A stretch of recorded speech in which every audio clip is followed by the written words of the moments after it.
Olá, seja bem-vindo ao meu canal, aqui quem fala é o Eduardo e o capítulo proposto para a leitura de hoje é Isaías 37. O capítulo 37 do livro de Isaías. Hoje eu vou ler ele na Bíblia de Jerusalém. Isaías 37 aqui nesta Bíblia tem como um subtítulo aqui no primeiro versículo, Recurso ao profeta Isaías, e começa da seguinte forma no versículo 1. Ao ouvir isto, o rei Ezequias rasgou as vestes, cobriu-se de pano de saco e dirigiu-se ao templo de Yahvé. Ao mesmo tempo, enviou o prefeito do palácio, Eliaquim, o secretário Sobna e os anciãos dentre os sacerdotes, vestidos de pano de saco, ao profeta Isaías, filho de Amós, os quais lhe disseram: Eis o recado de Ezequias. Este dia é um dia de angústia, de castigo e de humilhação. Com efeito, os filhos chegaram ao ponto de nascer, mas não há força para dar à luz. Oxalá o teu Deus tenha ouvido as palavras do copeiro Mor, enviado pelo rei da Assíria, seu senhor, para insultar o Deus vivo e Yahvé, teu Deus. Castiga as palavras que ouviu. Eleva uma prece em prol do resto que ainda subsiste. Ao chegarem os ministros do rei Ezequias à presença de Isaías, este lhes disse: Aqui está o que haveis de dizer ao vosso senhor. Assim diz Yahvé: Não te apavores diante das palavras que ouviste, das blasfêmias que os oficiais do rei da Síria lançaram contra mim. Eu farei vir sobre ele um espírito de alucinação.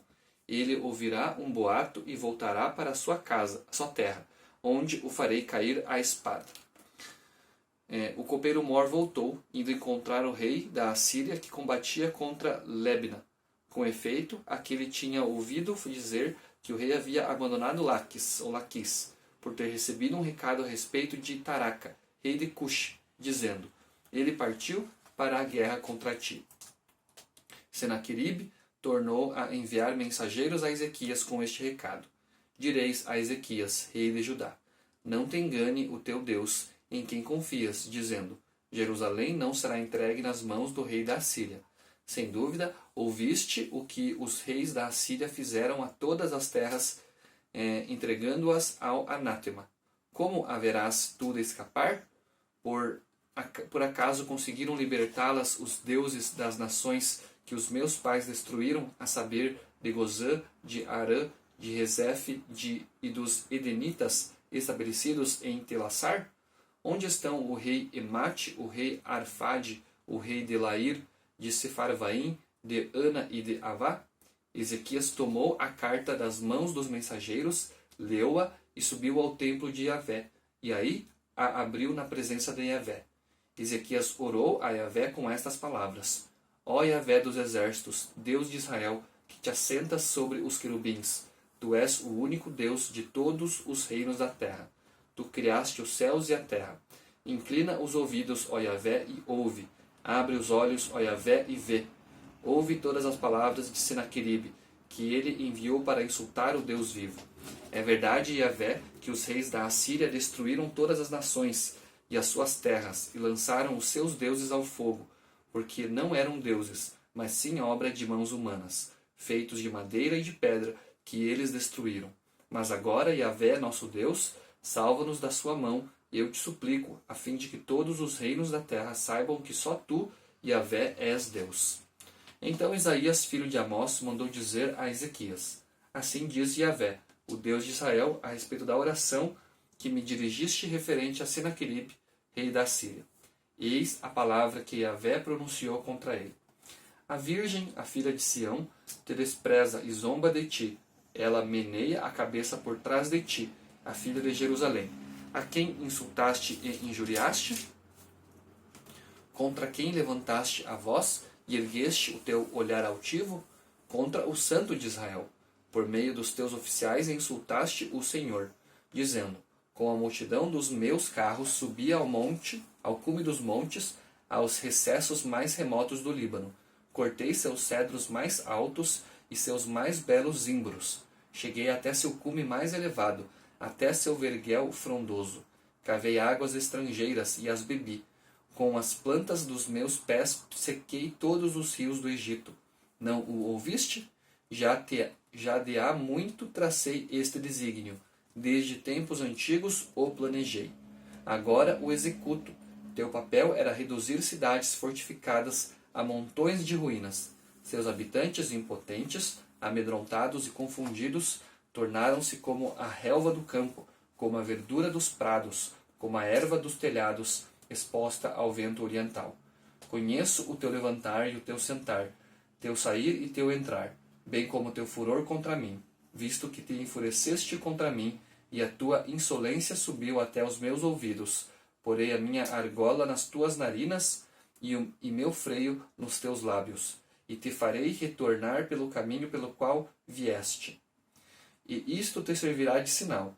Este ano comereis o que nasceu por si, de grãos caídos, e no ano próximo daquilo que daí nasceu. Mas no terceiro ano semeareis e ceifareis, plantareis vinhas e comereis os seus frutos. O resto que escapou da casa de Judá tornará a lançar raízes em terra e a produzir frutos em cima. Com efeito, de Jerusalém sairá um resto, e do monte Sião os sobreviventes. O zelo de Yahvé dos exércitos fará isto. Quanto ao rei da Síria, eis o que diz Yahvé. Ele não entrará nesta cidade, não atirará contra ela uma flecha, não a atacará com escudos, não a cercará de trincheiras. Pelo mesmo caminho por que veio, voltará. Ele não entrará nesta cidade, oráculo de Yahvé. E eu protegerei esta cidade e a salvarei, por causa de mim e do meu povo, do meu servo Davi. O anjo de Yahvé saiu e feriu 185.000 homens no acampamento dos assírios. Ao despertar, havia cadáveres. Senaqueribe, rei da Síria, levantou o acampamento e partiu.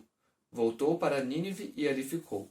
Aí sucedeu que, estando ele prostrado no templo de Nisroque, seu deus, seus filhos Adrameleque e Sarazar o feriram à espada e fugiram para a terra de Ararat.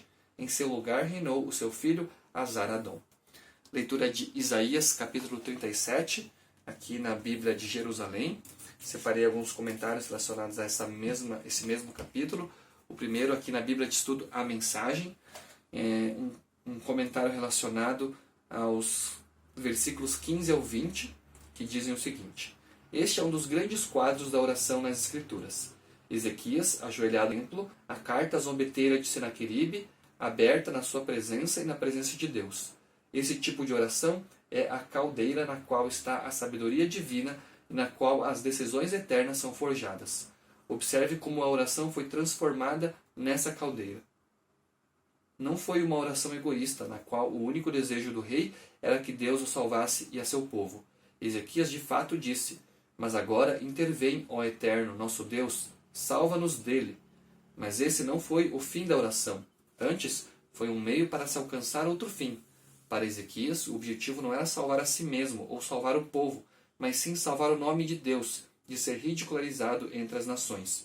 E é por isso que Ezequias concluiu sua oração com as seguintes palavras: Faz que todos os reinos da terra saibam que só tu és o Eterno. Aqui na Bíblia Brasileira de Estudo, um comentário relacionado ao versículo 15, que também compreende a oração, diz que primeiro Ezequias recorreu a Isaías pedindo que orasse ao teu Deus. Agora ele ora pessoalmente. Outras pessoas podem nos ajudar em nossa caminhada de fé, mas o acesso a Deus está aberto a qualquer um. Podemos ter ousadia para nos aproximar dele. Em sua oração, Ezequias primeiro expressa a base de sua fé, quem Deus é. Depois apresenta sua angústia. Sua motivação maior não é egoísta. Ele quer que o nome do Senhor seja glorificado. E por fim, aqui na Bíblia de Estudo Andrews, um comentário também relacionado à oração de Ezequias por livramento. Esta prece contém um louvor ao poder divino. É a exaltação do único Deus e Criador. Apenas Ele tem a habilidade de ver e ouvir o que não ocorre com os ídolos. A oração apresenta o problema e a ameaça. Os assírios conquistaram muitos povos e desolaram muitas terras, mas seus deuses eram feitos por mãos humanas. Em outras palavras, eles não tinham poder algum, eram criados. Somente o Senhor tem poder para livrar. Essa daqui então foi a leitura de Isaías, capítulo 37, juntamente com alguns comentários relacionados a este mesmo capítulo. Agradeço por você estar me acompanhando, fique com Deus e até no próximo vídeo.